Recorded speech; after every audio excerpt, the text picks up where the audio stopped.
As we continue our coverage of America Votes 2016, you need to be reminded of how you can get on the conversation and have your voice heard. We're taking your calls all evening long at 1-877-Newsmax. That's 1-877-639-7629. Call in with a short question or succinct comment.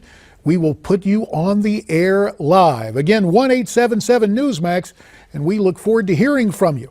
You see, at Newsmax, we're not just here to tell you what we think or what to think. We're inviting you to call in and share your views, because here at Newsmax TV, we are truly America's forum. Let's bring back a few of our guests and introduce a new one. And we begin with one of my old friends from Capitol Hill, former chairman of the House Intelligence Committee, Pete Hoekstra of Michigan, who is joining us from Newsmax Washington tonight.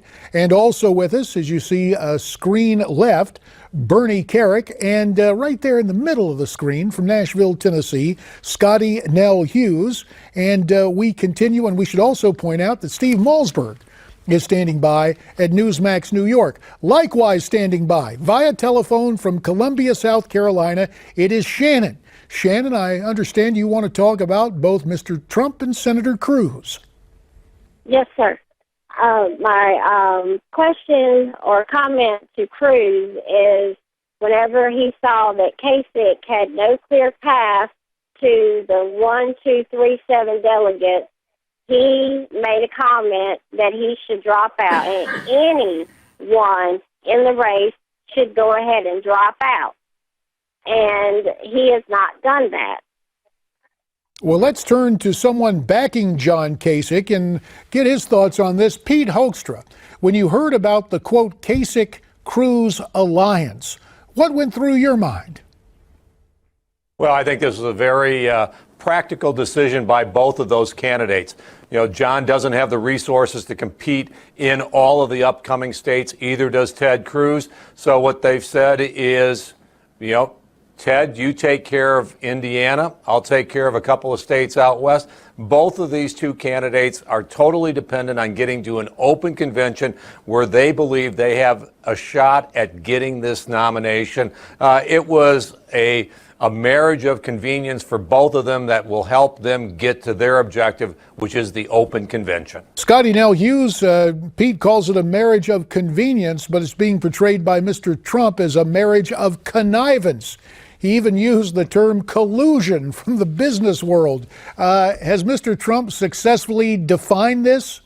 Well, if it's a marriage of convenience, then it needs to already start to go to marriage counseling, I think, at this point with 24 hours. But they're already showing some signs in the breakup looming between the two. With Senator Ted Cruz saying, you know, I'm not going to tell my folks to not vote for me, and the same thing coming from Governor Kasich.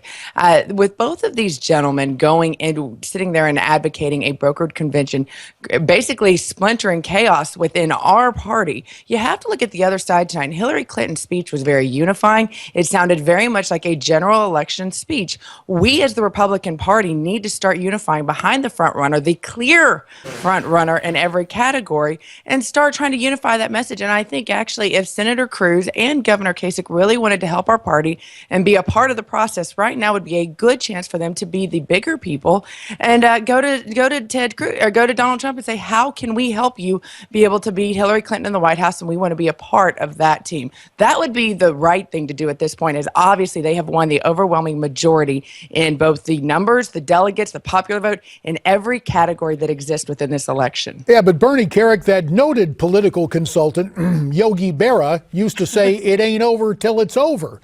And thinking about the fact that there are primaries clear on into June and culminating in California, we hear what Scottie has to say, but the notion of both Cruz and Kasich taking a powder right now, that's not realistic, is it? No, I don't think it is. And I think the one thing that this marriage of convenience, if you will, has done, it's again ignited a part of the party that is looking at it saying, this is another corrupt agreement by Washington insiders.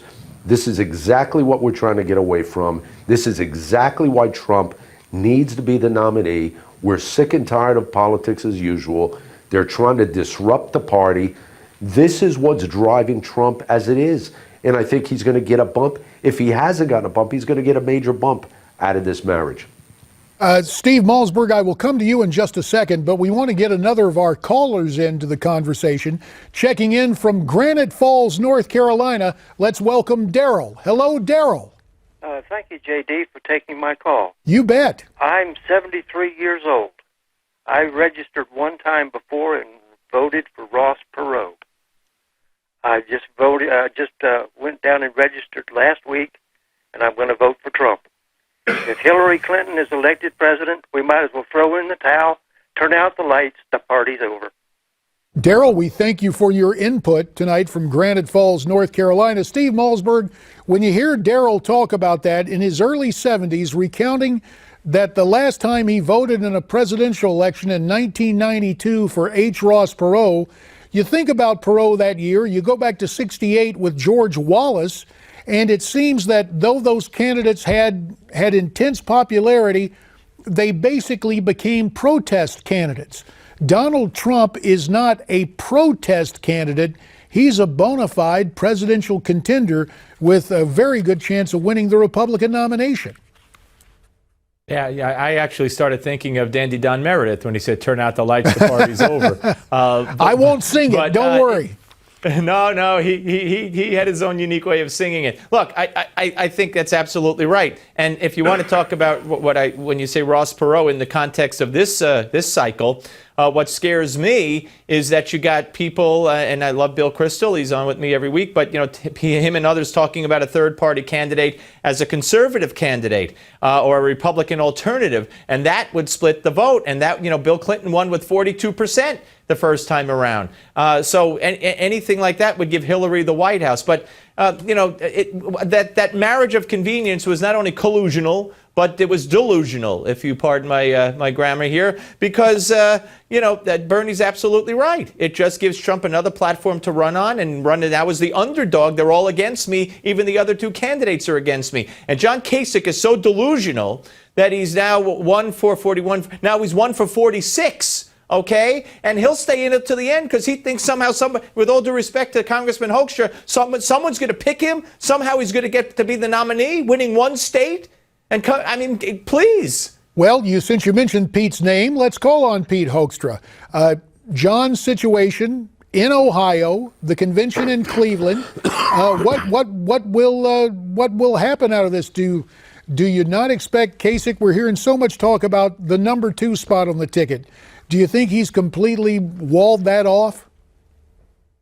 Oh, John is clearly running for president. He's not running for the number 2 spot. That will take care of itself once we settle on a nominee. And it's very interesting is from the conversation out here. People get mad at John Kasich. John can stay in the race as long as he wants.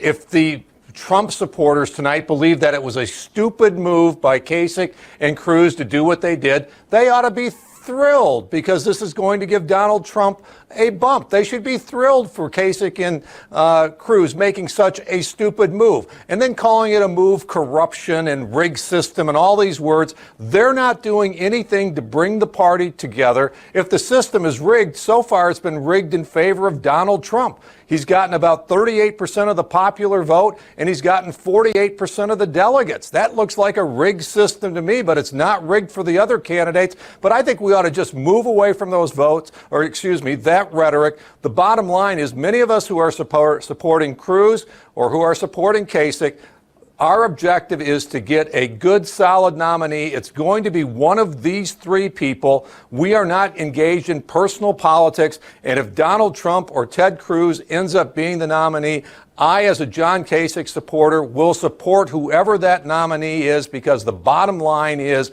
we need to beat Hillary Clinton in November, and one of these 3 people has to be sworn in as the next president in January 20 of 2017. That's where I'm at, and many of us as Kasich supporters are. All right, a note of unity from Pete Hoekstra, a note of thanks to Scottie Hughes in Nashville and Steve Malzberg from Newsmax, New York. The other panelists, please stay right where you are and stay right where you are. Give me a call, too, because we'd love to hear from you as we continue tonight on America Votes 2016.